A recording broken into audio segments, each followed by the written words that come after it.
Executives from Facebook are expected to appear before Congress today about their proposed Libra cryptocurrency. The Senate Banking Committee requested a meeting with the social media giant with concerns stemming from Facebook's years of failing to protect consumer information. Nick Thompson is a CBS News contributor and editor-in-chief for Wired magazine, and he joined me earlier to explain just what Libra is and why lawmakers are concerned.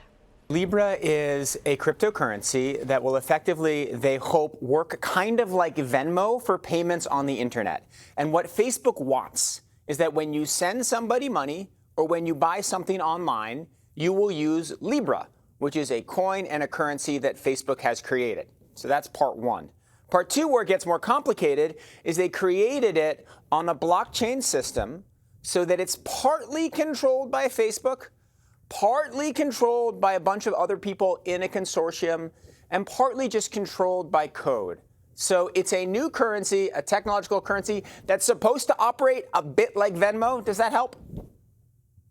Helps when you compare it to something I'm somewhat familiar with. Yeah, it gets pretty sort of deep into just sort of how financial services work, and I'm sure people on the banking committee understand that, but it's not a simple thing to understand. House members are actually proposing to ban Facebook from the finance industry. Can you tell us more about that? They're just right off the bat, before they even sort of settle into this, they're considering an all-out ban for Facebook getting involved in this sort of thing.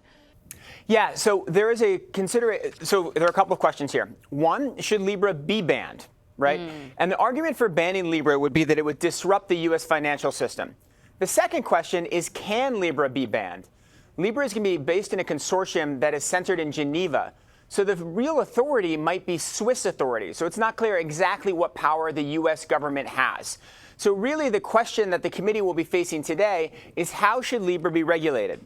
Should it be regulated under Dodd-Frank? Is there existing other U.S. regulation that can be used to control or moderate the way Libra comes out into the world? So despite the concerns, Facebook managed to get 27 companies to sign on. Is this a good sign for Facebook? Because that's part of how this will work, is you'll be able to use Libra to, I saw a list of all the companies, but it was like a number of mainstream companies that you could use to buy things online.